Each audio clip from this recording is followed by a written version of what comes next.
Assalamualaikum warahmatullahi wabarakatuh.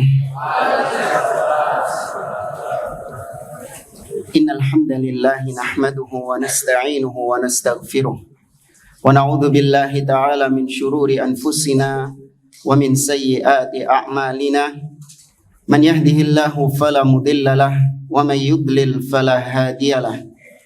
Wa asyhadu an la ilaha illallah wahdahu la syarika lah. Wa asyhadu anna Muhammadan abduhu wa rasuluh. Ya ayyuhalladzina amanu taqullaha haqqa tuqatih wa la tamutunna illa wa antum muslimun. Ya ayyuhan nasu taqu rabbakumul ladzi khalaqakum min nafsin wahidah wa khalaqa minha zawjaha wa batha minhuma rijalan katsiran wa nisaa'a wattaqullaha alladzi tasaaluna bihi wal arham. Innallaha kana 'alaikum raqiba. Ya ayyuhalladzina amanu taqullaha wa qulu qawlan sadida yuslih lakum a'malakum wa yaghfir lakum dhunubakum wa may yuti'illaha wa rasulahu faqad faza fawzan 'azima. Amma ba'd. Fa inna asdaqal hadithi kitabullah wa khairal hadi hadi Muhammadin sallallahu alaihi wasallam wa syarrul umuri muhdatsatuha wa kullu muhdatsatin bid'ah wa kullu bid'atin dhalalah wa kullu dhalalatin finnar. Amma ba'd. Ikhwani fillah rahimani wa rahimakumullah. Alhamdulillah, segala puji bagi Allah Subhanahu wa taala yang karena limpahan nikmat dan taufiknya kita dipertemukan kembali oleh Allah dalam pembahasan kitab Al-Ajwibatul Mufidah an As'ilatil Manahij Al-Jadidah oleh Syekh Al-Allamah Shalih bin Fauzan hafizahullahu ta'ala. Al-an wasalna ila su'al ar-rabi' wa thalathin. Na'am, qala as-sa'il yulahidu ba'du syabab fi hadhihi al-awinati al-akhirah ihmaluhum wa zuhduhum fi ta'allumil aqidah wa mudarasatiha wal ihtimami biha. Kata beliau, ada sebagian pemuda, kata penanya, yang di belakangan ini, di waktu-waktu belakangan ini atau sekarang ini muncul sebagian para pemuda yang mereka ini malas atau mereka tidak ada komitmen, tidak ada perhatian terhadap pelajaran-pelajaran akidah dan ihtimam, punya perhatian khusus terhadap akidah, artinya meremehkan masalah-masalah akidah. Wanshighaluhum bi umurin ukhra, justru mereka sibuk dengan perkara-perkara lain selain akidah. Fama huwa taujihukum limithli haula'i syabab, maka apa arahan Anda wahai Syekh terhadap pemuda-pemuda yang seperti ini? Qala Syekh hafizahullah ta'ala, fa innani ansahu lisyababi wa ghairihim minal muslimin an yahtammu bil aqidati awalin wa qabla kulli syai'. Maka jawaban beliau, sesungguhnya aku mau nasihatkan kepada para syabab atau kepada selain para syabab, kepada selain pemuda. Jadi bukan cuman hanya khusus pemuda saja, tapi kepada kaum muslimin secara umum, untuk mereka an yahtammu bil aqidah, untuk mereka mementingkan perkara-perkara akidah awalan, lebih diutamakan qabla kulli syai', daripada segala lainnya. Ini bukan berarti meniadakan selain akidah, bukan berarti menihilkan selain akidah. Kita dinasihatkan oleh beliau untuk memprioritaskan akidah di atas semua perkara-perkara yang lain. Apa alasannya? Li'annal aqidata hiyal asl allati tubna alaihi jami'ul a'mal qabulan wa raddan. Kenapa kita mementingkan perkara akidah? Karena akidah itu adalah pondasinya. Akidah itu adalah asal yang dari pondasi inilah dibangun di atasnya amalan-amalan. Ya, dari pondasi inilah dibangun di atasnya amalan-amalan.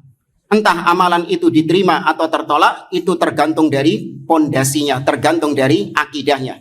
Sebagaimana bangunan, kata Al-Imam Ibnu Qayyim Al-Jauziyah, man arada uluwal bunyan fa'alaihi bitawthiqil asas wa ihkamihi wa syiddatil i'tina'i bihi. Barang siapa yang ingin membangun bangunan yang tinggi, maka hendaklah dia fokus perhatian memperbaiki pondasinya. Dia perbagus pondasinya dan dia perhatian terhadap pondasinya. Fa inna uluwal bunyan ala qadri tawthiqil asas. Karena tingginya suatu bangunan itu berdasarkan kuatnya pondasi itu. Semakin tinggi bangunannya, maka pondasi yang diperlukan juga harus semakin kuat. Ya, itu tukang yang pintar, yaitu tukang yang mengutamakan, memprioritaskan pondasinya dulu sebelum dia membangun bangunan. Anda pernah dapat ya, ada tukang mau bangun bangunan, dimulai dari atapnya dulu. Nah, kata tukangnya, ini saya mau bangun rumah 3 lantai. Kata Anda, ini saya mau bangun rumah 3 lantai. Terus kata tukangnya, oh iya kita mulai gentengnya dulu saja. Nah, ini tukang bahlul ini. Pasti yang diperhatikan sama dia apanya? Pondasinya. Dan juga bukan kemudian tukangnya tuh langsung bangun bangunan, langsung numpuk boto, terus kemudian disemen tanpa ada pondasi yang menghujam ke bawah. Nah, namanya pondasi, kalau Anda lihat bangunan-bangunan yang ada, pondasinya ini kelihatan nggak? Nah, demikian akidah. Akidah itu tertanam di dalam diri seseorang, tidak nampak di luar. Akan tetapi meskipun akidah ini tidak nampak di luar, namun tercermin dari akhlaknya, tercermin dari amalannya. Karena kaidah yang ditetapkan oleh para ulama, mereka mengatakan adz-dzahiru wal batinu mutalazimani la yanfakkan. Antara zahir dan batin itu senantiasa selaras, sesuai, dan tidak akan mungkin berbeda antara zahir dengan batin. Ini yang hendak disampaikan oleh beliau. Kalau ingin zahirnya baik, amalan-amalannya baik, maka yang diperbaiki apanya? Batinnya.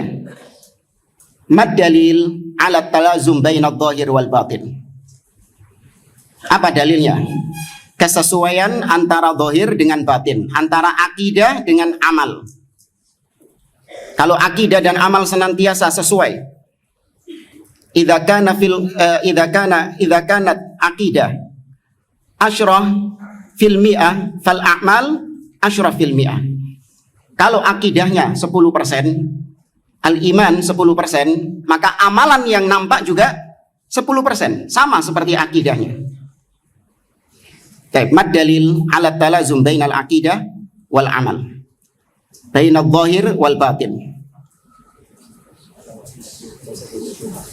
Nah, murid tulab lal ustaz.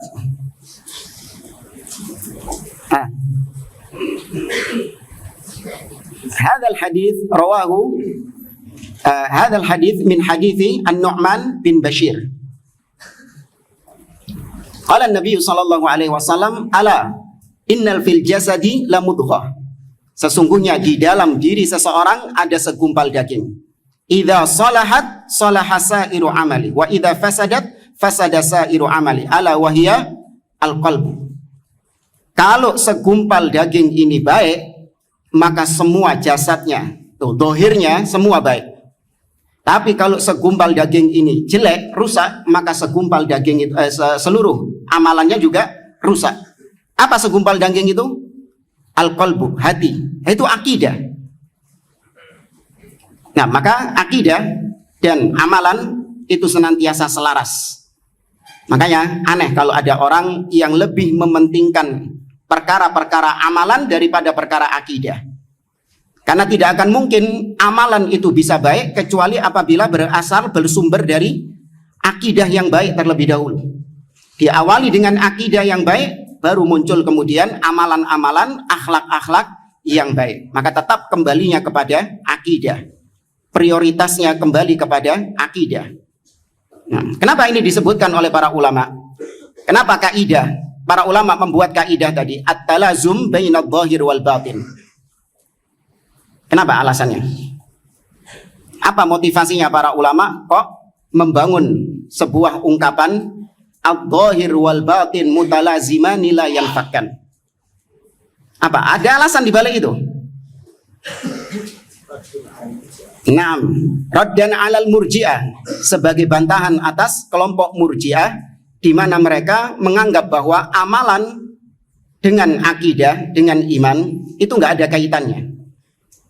Seorang bisa saja imannya sempurna, namun perbuatan amalannya dia maksiat. Bisa. Karena menurut mereka la yadurru ma'al imani dzanbun. Perbuatan maksiat itu tidak ada kaitannya dengan imannya dia. Bisa saja seorang kamilul iman, seorang imannya sempurna, bisa saja dia berzina, bisa saja dia bermaksiat kepada Allah Azza wa Jalla meskipun imannya sempurna, kata mereka. Karena tidak ada alaqah, tidak ada keterkaitan antara zahir dengan batin. Lau qala qail, bagaimana dengan orang munafik? Kaidah tadi diterapkan kepada orang munafik. Munafik batinnya kufur, zahirnya mukmin. Kok bisa? Katanya tadi talazum antara zahir dan batin. Bagaimana orang-orang munafik? Yaquluna bi afwahihim ma laysa fi qulubihim. Apa jawabannya? Antum paham pertanyaannya enggak? Paham pertanyaannya?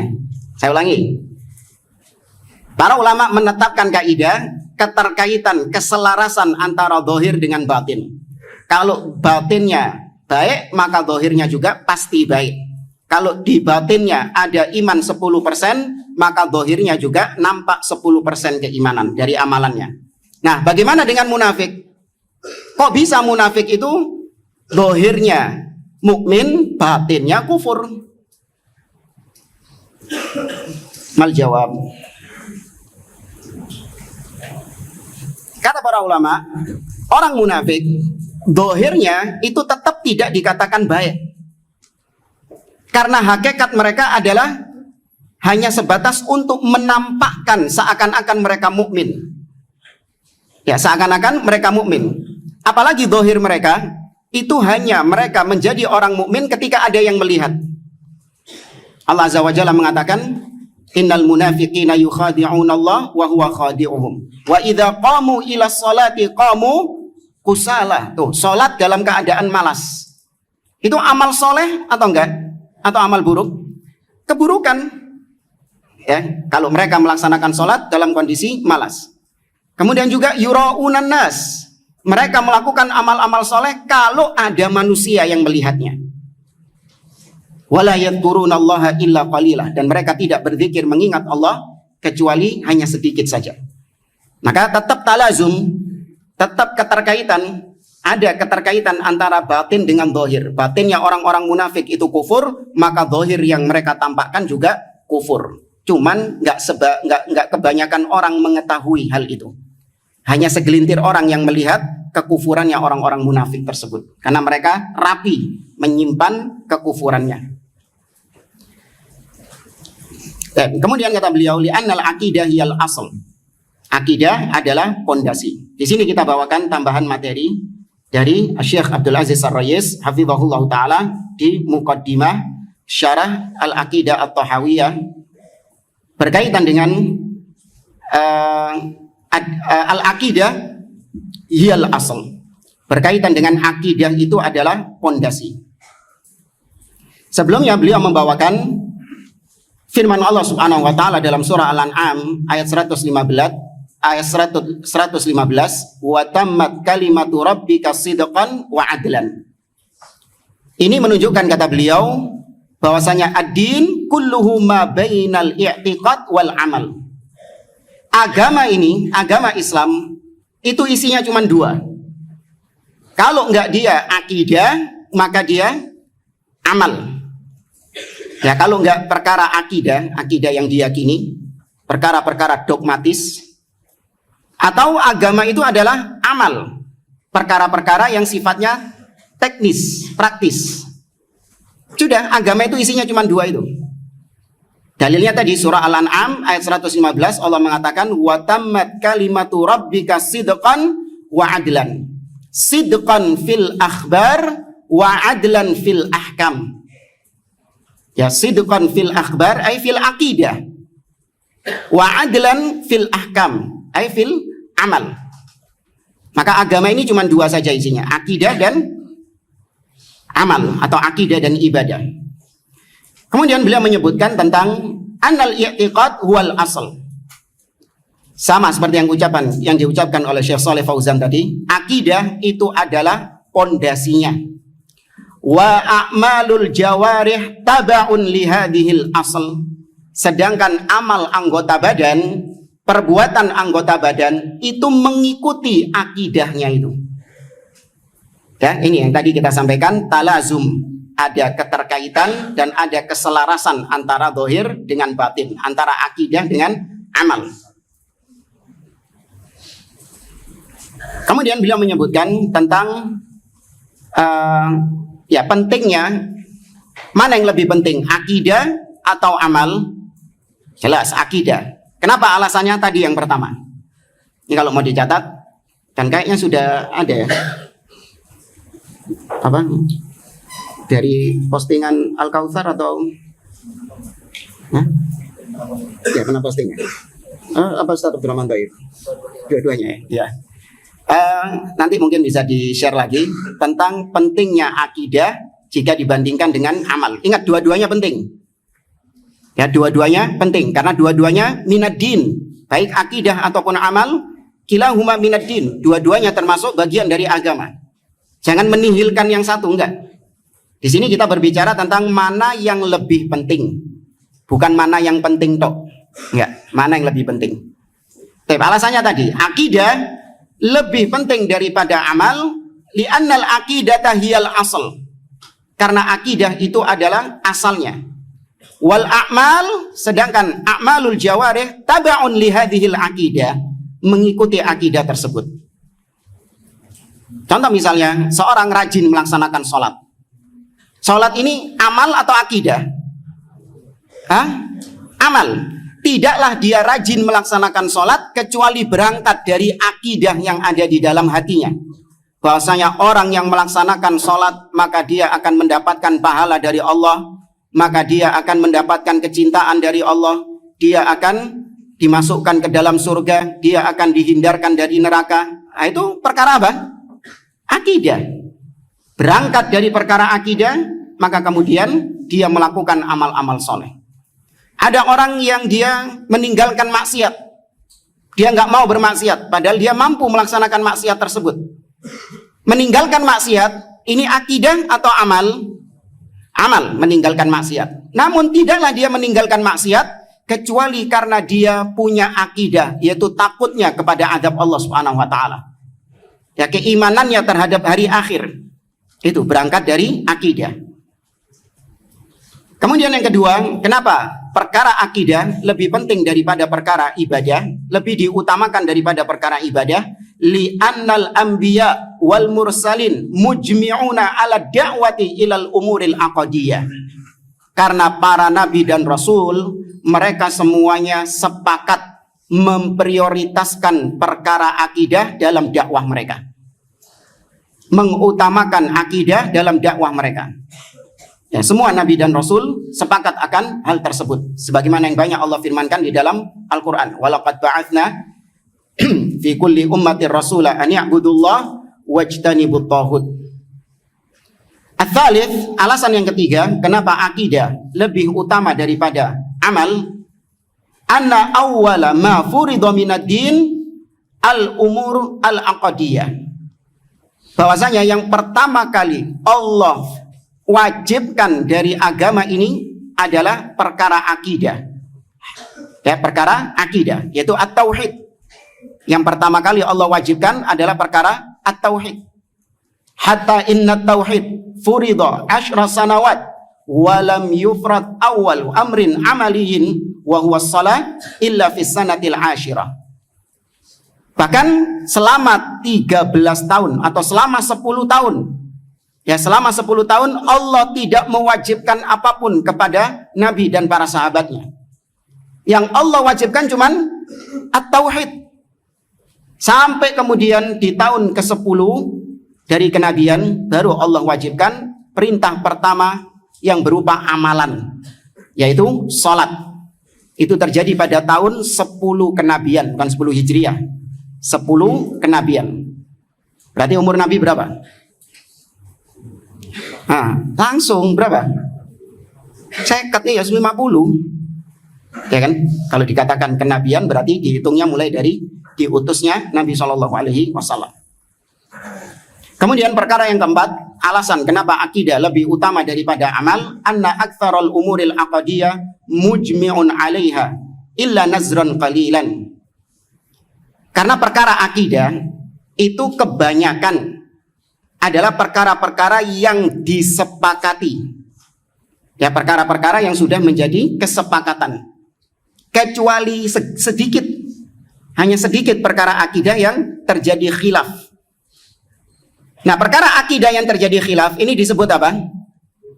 Furu'ul akidah, cabang akidah. Apa konsekuensinya kalau orang menyelisihi furu' akidah ini? Orangnya diapakan? Hah? Dikepui. Ada orang berselisih sama antum, maksudnya berbeda dengan antum pada perkara-perkara furu' akidah. Maka antum anggap dia ini sebagai apa? Tetap muslim, tetap sunni, tetap salafi. Ya, akan tetapi antum katakan dia salah karena dia mungkin mengikuti pendapat yang kurang rojih, kurang benar, kurang tepat. Tapi kekeliruan dia tidak mengeluarkan dia dari Islam dan tidak mengeluarkan dia dari Ahlus Sunnah. Berbeda kalau misalnya dia menyelisihi dalam perkara usul al-aqidah. Ya, dalam perkara-perkara usul, kalau dia menyelisihi, maka dia yudallal, yubadda, hatta yukaffar. Bisa dia disesatkan, dibid'ahkan, bahkan sampai bisa dikafirkan. Ya, tapi tentu di sini ada dawabitnya, ada ketentuan-ketentuannya. Ini kita bicarakan kaidah secara umum. Nah, maka perkara-perkara akidah kebanyakan disepakati kecuali segelintir saja. Bi khilafil masailil fiqhiyah fa inna katsiran minha fihi khilaf. Berbeda dengan perkara-perkara amal. Ya, perkara-perkara fikih. Maka banyak terjadi ikhtilaf, banyak terjadi perbedaan pendapat di situ. Kemudian perkara yang kelima, di antara pentingnya perkara akidah adalah anna man khalafa fil umuril ilmiyatil khabariyatil aqdiyah fahuwa fil ghalib ma baina an yakuna kafiran au mubtadi'an. Kenapa lebih penting perkara akidah daripada perkara fikih, perkara amal? Karena kebanyakan yang menyelisihi perkara akidah itu kalau enggak dia dikafirkan, maka dia divonis sebagai ahli bid'ah. Ini vonis secara umum. Berbeda kalau yang menyelisihi dalam masalah fikih. Ya, orang yang tergelincir dalam masalah fikih itu kebanyakan tidak disesatkan, tidak dikeluarkan dari Ahlus Sunnah, apalagi dikeluarkan dari Islam. Kebanyakan. Ya, kita katakan kebanyakan bukan berarti terus kalau orang salah, keliru dalam masalah fikih berarti aman. Enggak. Ada orang misalnya mengatakan sholat 5 waktu enggak wajib. Nah, ini menyelisihi. Sholat 5 waktu masalah fikih atau akidah? Fikih. Apa berarti kemudian antum katakan oh enggak apa-apa, kalau masalah fikih boleh khilaf, gitu? Hah? Apa hukumnya orang yang mengatakan demikian? Sholat 5 waktu enggak wajib, dikafirkan. Ya, dikafirkan padahal ini masalah fikih.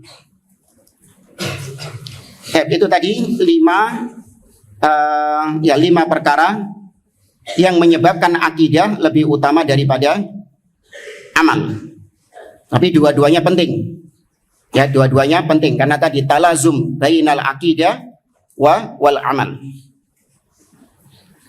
Kata beliau, fa idza kanat, kembali lagi ke ucapan Syekh, fa idza kanatil aqidatu sahihatan muwafiqatan lima jaa bihi rusul alaihi wassalatu wassalam, khususan khatamin nabiyyin atau khatamun nabiyyin nabiyuna Muhammadun sallallahu alaihi wasallam, fa inna sa'iral a'mali tuqbal idza kanat hadhil a'malu khalisatan liwajhillahi ta'ala.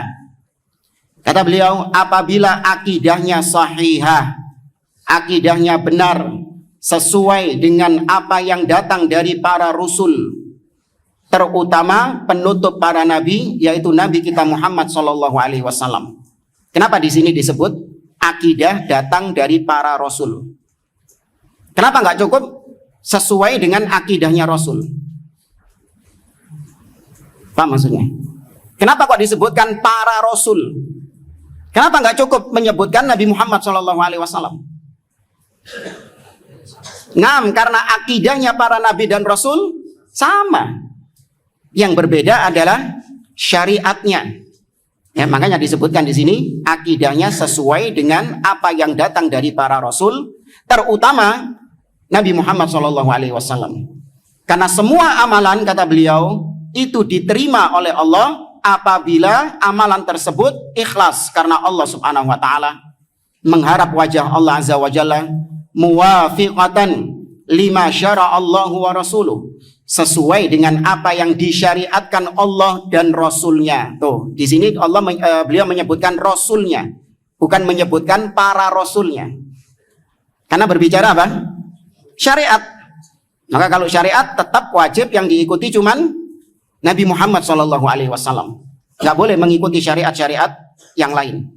Nabi SAW mengatakan, "Lau kana Musa hayyan lama wasi'ahu illa tibai." Seandainya Nabi Musa hidup sekarang, dia tidak punya pilihan lain kecuali mengikuti syariatku. Ini sekelas Nabi Musa alaihissalam, tetap diwajibkan mengikuti Nabi Muhammad SAW.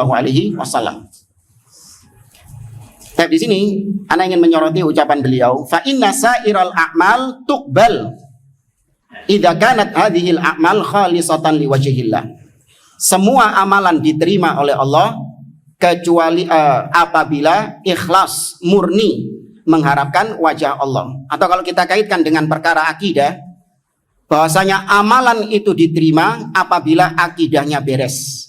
Kalau akidahnya nggak beres, maka amalan yang nggak diterima sama Allah Azza wa Jalla. Berpotensi tidak diterimanya amal. Apa dalilnya?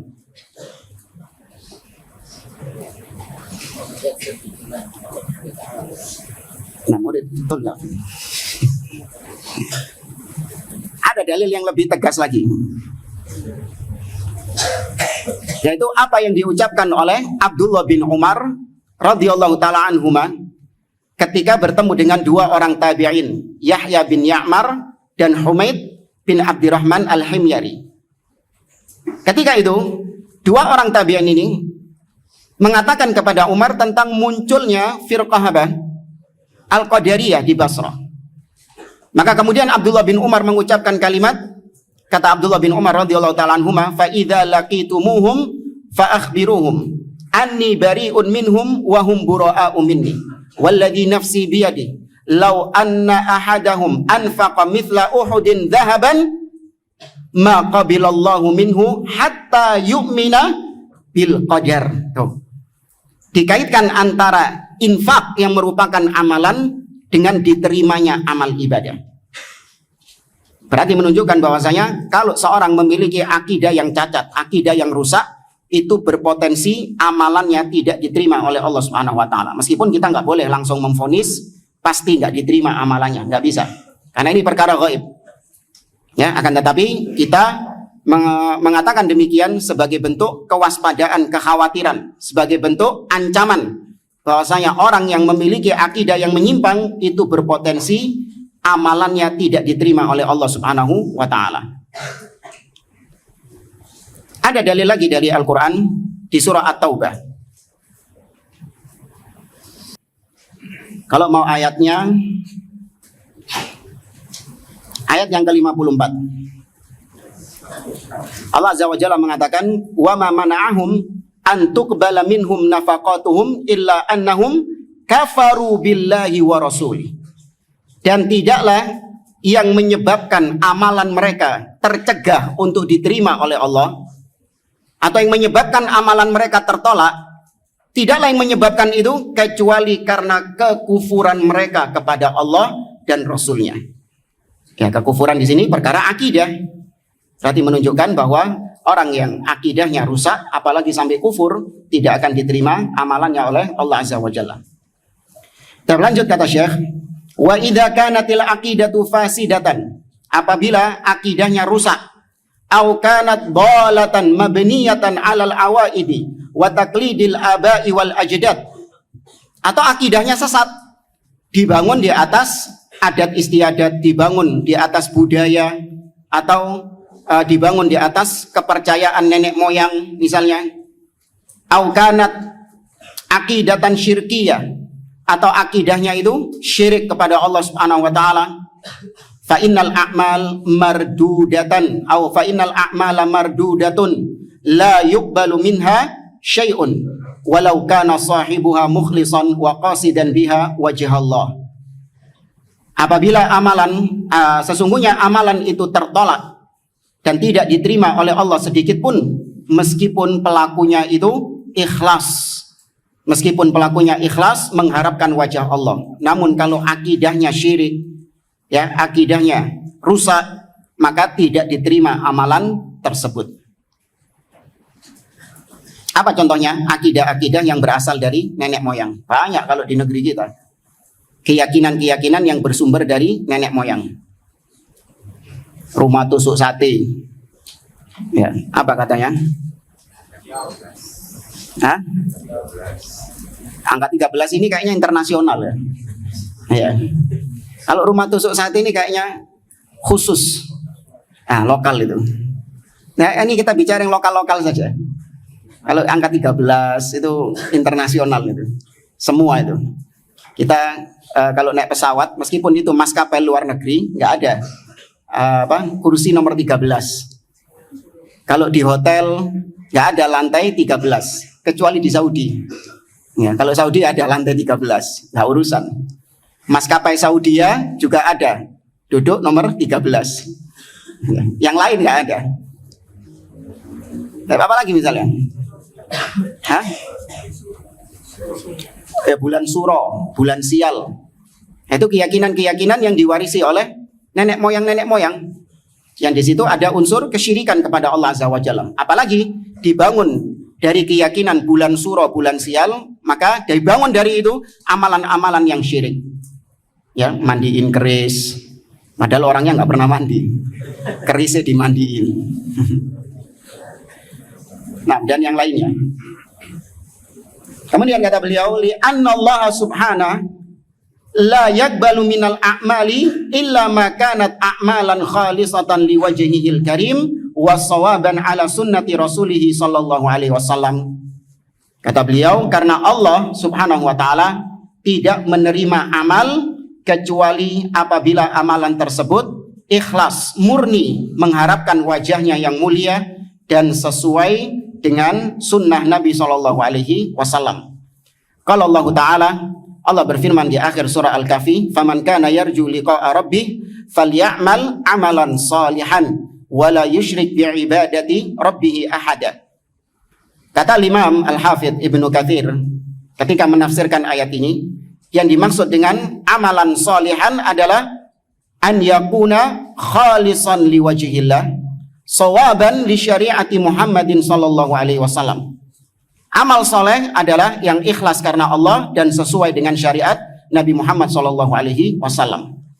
Faman kana yuridun najata li nafsi, barang siapa yang menginginkan keselamatan untuk dirinya, wa yuridu qabula a'mali, dan menginginkan amalannya diterima, wa yuridu an yakuna musliman haqqan, dan dia menginginkan untuk menjadi seorang muslim yang hakiki, muslim yang sejati, fa'alaihi an ya'taniya bil aqidah, maka hendaklah dia perhatian terhadap masalah akidah.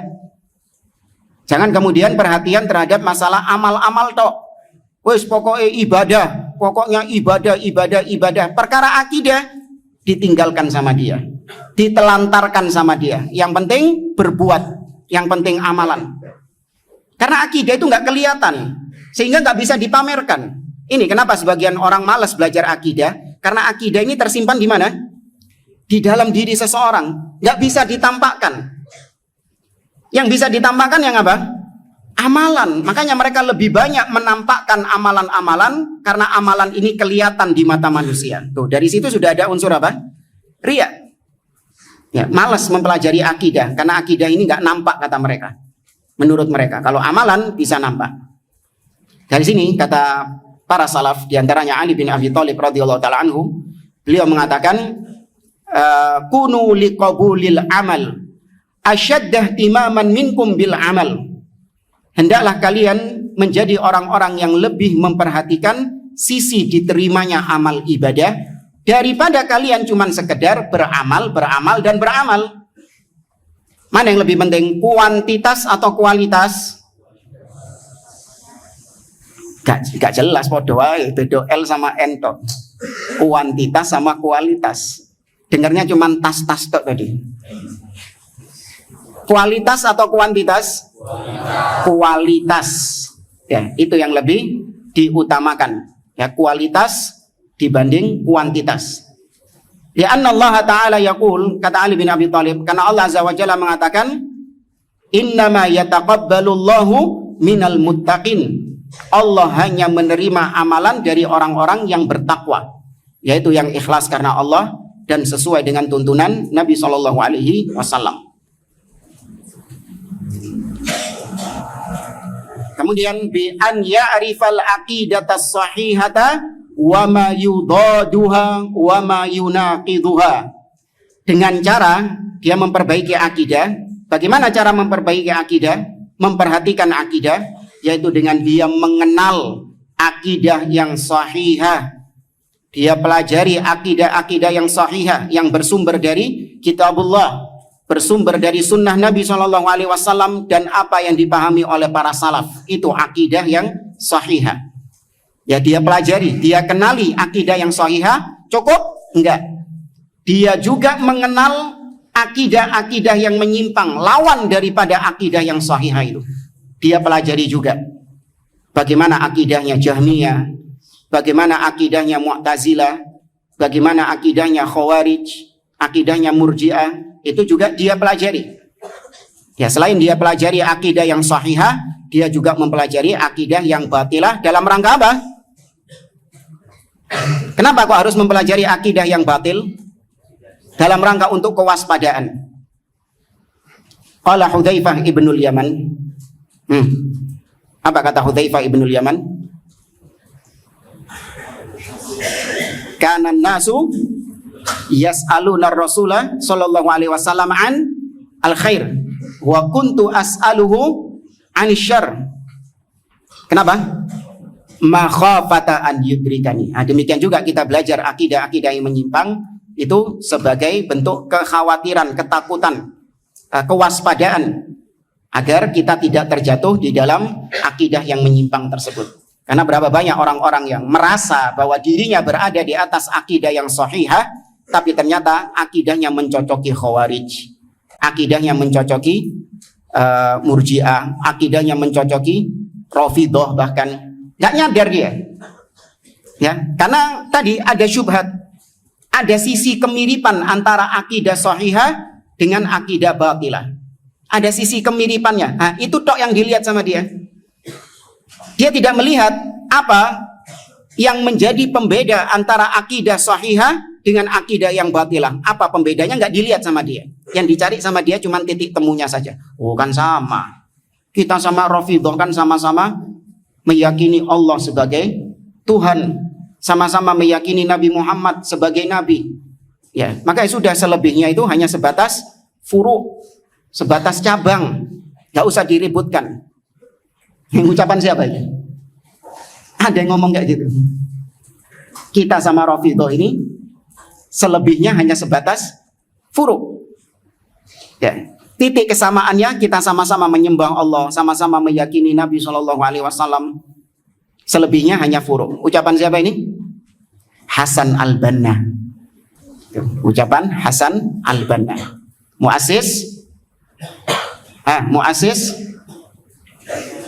Ikhwanil Muslimin. Nah, itu ucapannya Hasan al-Banna. Di sini ana ingin menyoroti ucapan beliau, wa ma yudaduha wa ma yunaqiduha.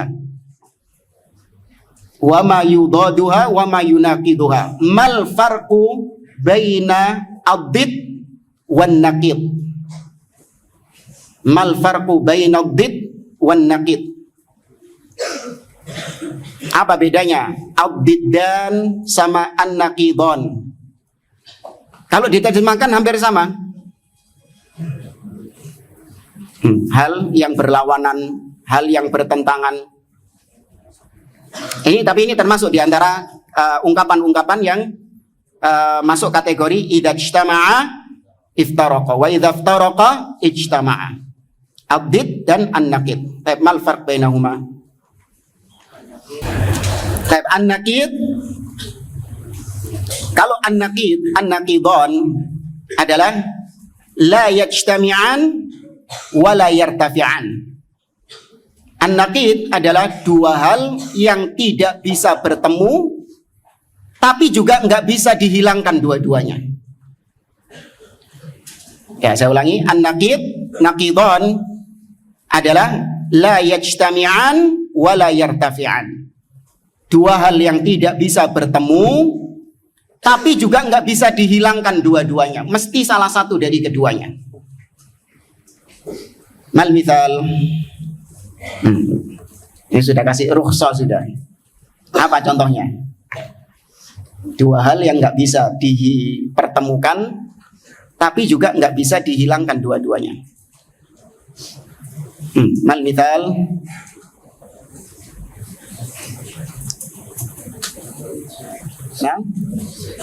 at-tauhid wa syirk. Al-iman wal kufur. At-tauhid wa syirk. Dua hal ini nggak bisa dipertemukan. Kalau salah satu menimpa seseorang, pasti yang lainnya akan pergi. Seorang bertauhid, ketika dia jatuh dalam kesyirikan, maka tauhidnya apa? Tauhidnya pergi, meninggalkan dia. Syirik yang ada padanya. Nah, seorang manusia pasti antara pasti antara muwahhid atau musyrik. Pasti antara mukmin atau kafir. Ada nggak opsi ketiga? Ateis kafir. Ada opsi ketiga? Ini tadi la yartafi'an. Nggak bisa dihilangkan dua-duanya. Mesti salah satu darinya. Kalau nggak mukmin ya kafir. Atau kalau dalam keseharian seperti misalnya as-sukun wal harakah. Gerak sama diem. Bisa bertemu nggak gerak sama diem ini? Ada orang mengatakan saya bisa Ustaz. Gerak sekaligus diem. Ya apa caranya? Ya apa caranya? Gerak sekaligus diem. Nggak bisa. Tapi bisa nggak dua-duanya dihilangkan? Ada opsi ketiga? Apa pilihan ketiga selain gerak sama diem? Mati diem. Iya, mati diem. Medeni kalau mati bisa gerak. Tapi ini yang disebut dengan apa? An-naqid atau abdid? An-naqid. Ya, an-naqidan la yajtami'an wala yartafi'an. As-sukut wa takallum. Ya, diem atau ngomong. Nggak bisa bertemu dua-duanya. Pasti salah satunya. Tapi juga nggak ada opsi ketiga. Nggak ada opsi ketiga. Kalau nggak diem, ya ngomong. Adapun abdid adalah yajuzu irtifa'uhuma, bisa dua-duanya itu dihilangkan, tapi tetap la yajtami'an. Dia tidak bisa bersatu. Abdid la yajtami'an, walakin yajuzu irtifa'uhuma. Tapi bisa dihilangkan dua-duanya. Ada opsi ketiga. Seperti misalnya al-aswad wal abyad, putih sama hitam. Ya, nggak bisa. Pasti hilang salah satunya. Misalnya antum, ya kalau satu kertas bisa putih sama hitam, tapi kan diparuh, ya kan? Kalau ada warna hitam, kemudian antum kasih warna putih, hitamnya hilang nggak? Tertutup sama putih? Kok enggak itu loh? Ini putihnya. Putihnya jangan banyak-banyak lah. Satu titik putih. Ya, satu titik putih. Antum kasih satu titik hitam. Putihnya hilang nggak? Hilang. Demikian juga sebaliknya. Ini yang disebut la yajtami'an. Bukan la yajtami'an itu adalah ini kertas putih. Kemudian separuh antum kelir putih, separuh antum kelir hitam, iya bisa bersatu. Karena memang beda media, beda area. Tapi yang kita maksud di sini satu area. Satu titik hitam dikasih titik putih, maka hitamnya hilang. Tapi hitam sama putih bisa dihilangkan nggak dua-duanya? Ada opsi ketiga nggak? Banyak opsinya, bisa merah, bisa hijau, bisa kuning, bisa abu-abu, bisa. Nah, ini apa? An-naqid atau ad-did? Ad-did. Ya, ini bedanya an-naqid sama ad-did. Baik, maka seorang wajib dia mempelajari akidah yang sahihah dan apa-apa yang berlawanan dengannya atau yang bertentangan dengan akidah sahihah itu. Hatta yabniya a'malahu 'alaiha, sehingga dia membangun amalannya di atas akidah yang sahihah tadi. Wa dzalika la yakunu illa bi ta'allumiha min ahlil ilmi wa ahlil basirah. Ini tidak akan bisa terjadi. Seorang tidak akan bisa mengenal akidah yang sahihah kecuali dia belajar akidah sahihah itu. Memang benar ada akidah yang sifatnya itu adalah fitrah. Akidah itu ada yang sifatnya fitrah. Tapi ada juga akidah yang dia harus belajar. Apa misalnya? Akidah yang sifatnya itu fitrah. Artinya tanpa belajar dia mengenalnya. Allah fis sama. Ya, Allah fis sama itu akidah yang fitrah. Ya, fitrah manusia meyakini Allah Subhanahu wa taala berada tinggi di atas. Nah, tapi perkara-perkara akidah yang lain itu wajib dia belajar. Kalau nggak belajar dia nggak akan tahu. Nah, belajarnya dari orang yang berilmu, alladzina talaqauha an salafi hadhil ummah, yang mendapatkan ilmu tersebut turun temurun dari para salaf umat ini. Qala subhanahu wa ta'ala li Nabi Muhammad sallallahu alaihi wasallam, Allah azza wa jalla berfirman kepada nabinya sallallahu alaihi wasallam, fa'lam annahu la ilaha illallah wastaghfir li dzambik walil mu'minina wal mu'minat.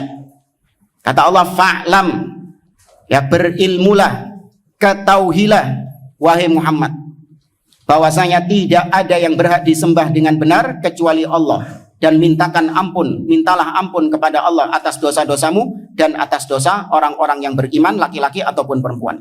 Ini kata para ulama merupakan dalil wajibnya belajar tauhid. Kenapa? Sekelas Nabi Muhammad SAW tetap disuruh belajar berilmu tentang la ilaha illallah.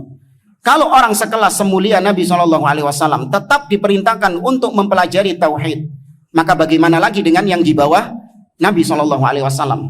Ini yang menunjukkan kita, yang menjadikan kita semangat belajar tauhid, semangat belajar akidah. Ya, sekelas Nabi saja diperingatkan dari syirik. Walaqad uhiya ilaika wa ilal ladzina min qablika la in asyrakta la yahbatanna 'amaluk wa la takunanna minal khasirin. Sekelas Nabi diperingatkan dari kesyirikan, apalagi kita. Bahkan para sahabat yang notabene mereka ini sudah matang tauhidnya, karena peristiwanya 5 hari sebelum Nabi SAW wafat. 5 hari sebelum Nabi wafat. Ini para sahabat kira-kira sudah matang nggak tauhidnya? Bukan sudah matang lagi, luar biasa kuat tauhidnya. Karena sudah banyak mendapatkan wejangan-wejangan, pelajaran, penggemblengan dari Nabi SAW. 5 hari sebelum Nabi wafat, Nabi tetap memperingatkan mereka tentang tauhid dan bahaya syirik. Nabi SAW mengatakan, ala inna man kana qablakum ittakhadhu qubur anbiya'ihim masajid.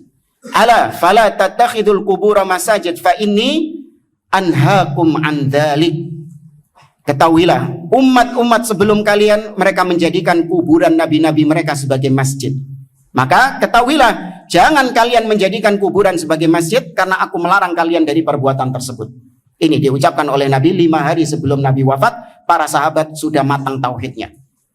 Ya, dan ini yang menjadi kebiasaan dakwah salafiyah dari zaman ke zaman, senantiasa mendengungkan tauhid, baik kepada orang yang belum paham tauhid ataupun yang sudah kenyang sama tauhid. Tetap didakwahkan, diperingatkan, diajarkan tentang masalah tauhid. Ya, namun sangat disayangkan sebagian muncul di zaman sekarang dai-dai yang mulai menggembosi masalah tauhid. Ya, kalau kita terus ngajar tauhid, sama saja menyamakan kaum muslimin seperti orang-orang Yahudi, orang-orang ahlul kitab. Ya, karena Mu'ad bin Jabal ketika berdakwah ke Yaman, Mu'ad diperintahkan memprioritaskan tauhid karena memang yang didakwai orang apa? Orang ahlul kitab. Innaka satati qauman ahlul kitab falyakun awwalu ma tad'uhum ilaihi syahadatu la ilaha illallah. Itu katanya iya, karena yang didakwai sama Mu'ad adalah ahlul kitab, maka prioritasnya tauhid. Nah, kalau kita juga sama seperti Mu'ad, memprioritaskan masalah tauhid, berarti sama saja kita menganggap kaum muslimin seperti ahlul kitab. Naudzubillah. Nah, ini muncul orang-orang yang mulai menggembosi dakwah tauhid, tidak lagi memprioritaskan pada tauhid. Ya, bahkan sang dai juga menyibukkan diri dengan perkara-perkara politik di zaman-zaman sekarang, di masalah-masalah atau di hari-hari seperti sekarang, menjauhkan salafiyin, menjauhkan ahlu sunnah dari fokus utama mereka, yaitu mempelajari tauhid dan akidah. Ya, maka hati-hati, waspada dengan dai-dai model seperti ini, meskipun casingnya salafi, meskipun gelarnya doktor, ya, namun kalau gembosi masalah tauhid, ngajak politik, ini salafi kawi, alias bukan seorang yang di atas manhaj salaf. Wa qad tarjamal Imam Al-Bukhari rahimahullah tarjamatan qala fiha bab al-ilmi qabla al-qawli wal amal. Imam Al-Bukhari membubuhkan sebuah bab dalam sahihnya yang berjudul al-ilmu qabla al-qawli wal amal.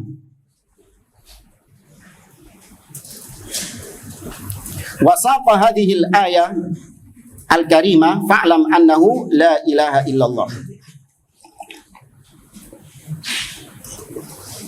Ini adalah, kata beliau, bab dari Imam Al-Bukhari di dalam sahihnya. Kemudian Imam Bukhari membawakan ayat tadi, yaitu surah Muhammad ayat yang ke-19, fa'lam annahu la ilaha illallah wastaghfir li dzambik.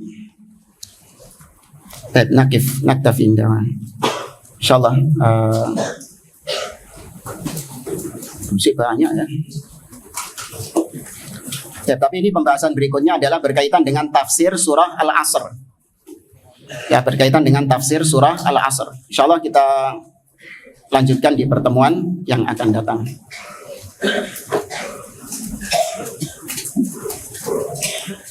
Bagaimana nasihat antum bagi kita yang sudah ngaji akidah namun masih saja suka menonton film dewasa? Nah, ini berarti tadi kita katakan antara akidah dengan amalan connect gak? Nggak connect. Berarti tetap yang harus diperbaiki apanya? Tetap akidah. Lihat kaum Nabi Lut. Kaum Nabi Lut jatuh dalam perbuatan yang sama, bahkan lebih parah. Tapi prioritas dakwahnya Nabi Lut apa? At-tauhid. Tetap akidah yang diperbaiki. Kemudian alasan kedua, betul, katakan dia sudah belajar akidah, dia mungkin hafal matan-matan akidah, namun hanya sebatas apa? Hanya sebatas hafalan, hanya sebatas ilmu, tidak sampai merasuk ke dalam hatinya, tidak sampai dia yakini. Nah, ini banyak orang-orang yang demikian. Jadi akidah itu cuma sebatas koleksi saja. Ya, tahu kalau misalnya apa dalilnya Allah di atas, apa dalilnya Allah melihat. Akidahnya sama seperti akidah salaf. Allah mendengar, Allah melihat. Itu ditetapkan nggak sama antum? Ditetapkan. Tapi ketika berbuat maksiat, apakah masih ada akidah bahwa Allah sedang melihat kita? Hah? Nah, di situ akidahnya cacat. Nek ditakoni, kalau ditanya, Allah melihat kita? Naam, Allah yubsir, Allah yasma, Allah yara. Tuh, sama dengan akidahnya Ahlussunnah, menetapkan Allah melihat, Allah mendengar, ya kan? Ya, menetapkan Allah mendengar, Allah melihat. Tapi ketika dia bermaksiat, dikala manusia tidak ada di sekelilingnya, dikala sendirian dia bermaksiat kepada Allah Azza wa Jalla, apakah ada akidah itu di dalam dirinya? Apakah ada akidah Allah melihat, Allah mendengar? Ketika saat itu nggak ada. Ya, ketika saat itu imannya terhadap Allah melihat dan mendengar sedang tidak ada. Karena Nabi SAW mengatakan, la yazni az-zani hina yazni wa huwa mu'min, wa la yashrabul khamra hina yashrab wa huwa mu'min, wa la yasriqu hina yasriq wa huwa mu'min. Atau kama qala sallallahu alaihi wasallam. Tidaklah ada seseorang yang berzina ketika dia berzina dalam kondisi mukmin. Ini dipakai sama orang Khawarij untuk mengkafirkan apa? Untuk mengkafirkan pelaku dosa besar, pelaku maksiat. Padahal bukan. Maksudnya mukmin di situ apa? Naqisul iman. Imannya terhadap sifat-sifat Allah tadi lagi turun. Makanya dia nekat melakukan kemaksiatan itu. Seandainya dia masih memegang akidah yang dia tahu bahwa Allah Maha melihat, Allah Maha mendengar, dia masih ada dalam hatinya akidah seperti itu, nggak mungkin dia bermaksiat kepada Allah. Belum lagi akidahnya terhadap hari akhir, terhadap siksa neraka, terhadap azab Allah Subhanahu wa taala. Kalau ada akidah itu di dalam hatinya, nggak mungkin dia bermaksiat. Ya, itu sekali lagi orang-orang yang akidahnya sudah ngaji akidahnya kalau ditanya Masya Allah, ya, akidahnya akidah salaf namun masih tetap melakukan perbuatan maksiat seperti ini, itu penyebabnya tadi karena akidah hanya sebatas hafalan saja. Ya, maka terus minta taufik kepada Allah Subhanahu wa taala untuk meninggalkan kemaksiatan baik yang besar ataupun yang kecil. Wallahu a'lam.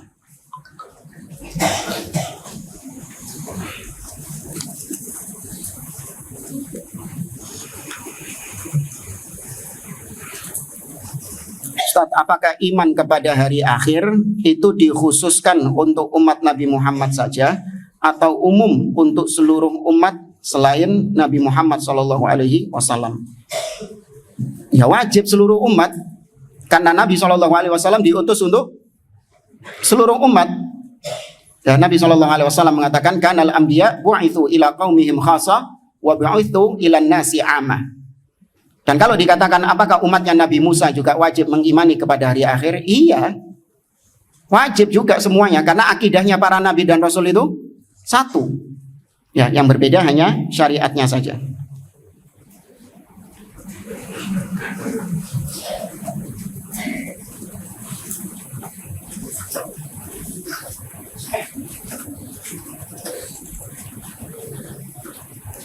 Dan mungkin pertanyaan yang lain bisa ditanyakan ke Ustadz Yakfi. Insyaallah kita lanjutkan soal nomor 34 ini di pertemuan-pertemuan yang akan datang insyaallah taala. Aku qouli hadza wa sallallahu ala nabiyyina Muhammad wa ala alihi wa sahbihi ajma'in wa jazakumullahu khairan. Assalamualaikum warahmatullahi wabarakatuh.